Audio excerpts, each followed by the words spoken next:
Hi, I'm Conrad. I'm one of the co-founders of MattePaint, and I've been working recently on putting together a library of our skies. So this is just a quick demonstration of how to run the file, what's in it, and how to use it, and how to find the higher resolution images. So when you download the file that we'll have linked, um, you'll unzip it and you'll find these multiple folders. If you're on Windows, you can just run this file here.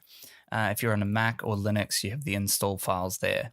There's an instruction text file here, which has just general information about how to install it or run it on different machines. And if you want to download the latest version, you can find the link here to the PureRef site, and you can also go and support the guys and the awesome work that they're doing. Just a note about the file, because it is so big, it does take up a lot of RAM, so probably best not to leave it open. Once you're done with it, you can close it.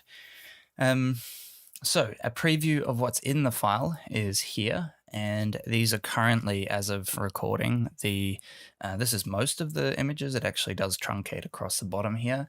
There's some instructions here on the left on how to use the file, and we're just going to jump straight in. So if I run the PureRef file, mine will automatically load, but let's see if I can just quickly cancel that.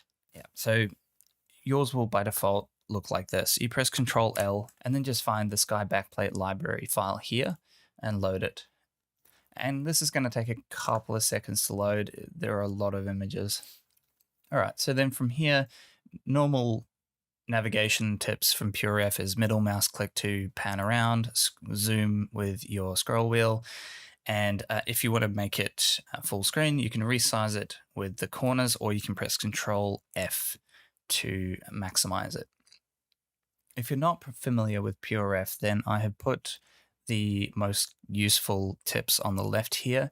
You can export all of these images if you want to. If you don't want to use PureRef, you can just select them all and Control-Shift-I to export them to your hard drive.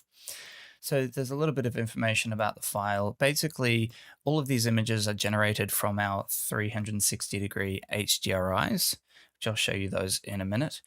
We render 4 different views for each frame that we have. So we basically map it to a 120-degree field of view. So there's a bit of overlap in each shot, and then we render like every 90 degrees as a projection.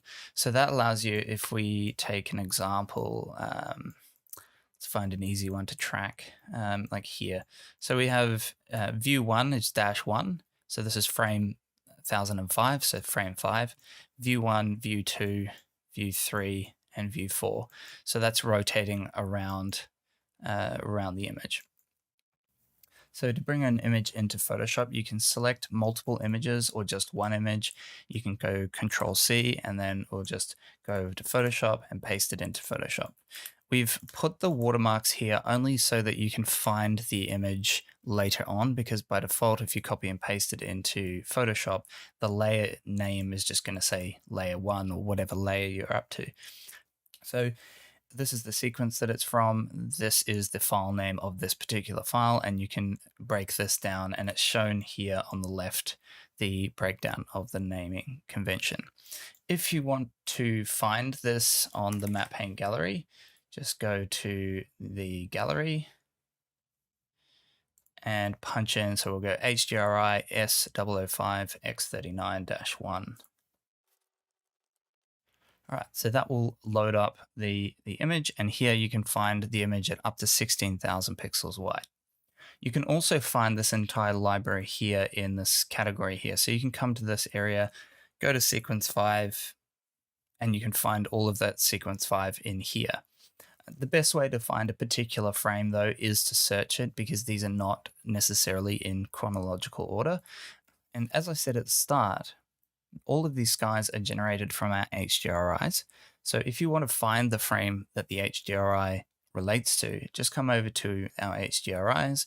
We'll go to sequence 5 here, and then we'll just run through to one of these late frames here. We can see X35, 1035. We can use the arrow keys to go to 1039, and we can see now this is the full 360 that those 4 frames relate to, and we can purchase this at up to 50,000 pixels wide.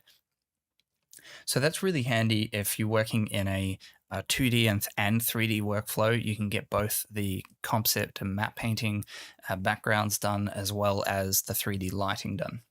So the last thing I want to cover here is when you're working with these skies, they are ordered in terms of frame number and then the view. So if you're looking for a particular sky, let's say this one here, we find that this one's actually quite good.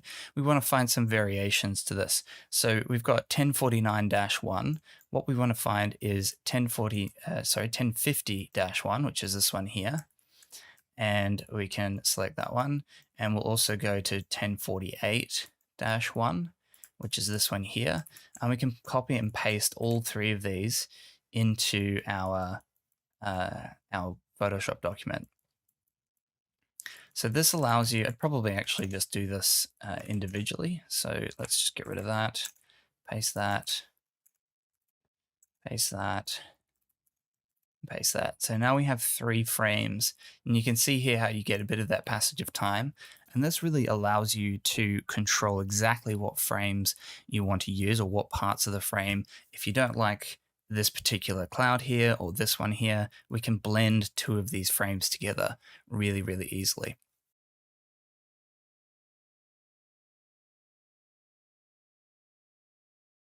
So you can see how quickly I was able to just blend these 2 frames together, and with a little bit of cleanup in the mask, we'd be able to make that work through there. So that's it for this demo. Feel free to share this with anyone that you think would find it useful. All of the images that are in here are completely free to use. There's no strings attached.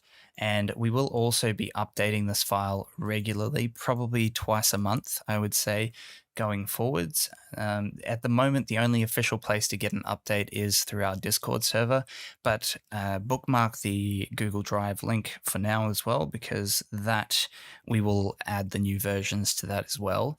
And eventually we'll have a dedicated link on the MattePaint site.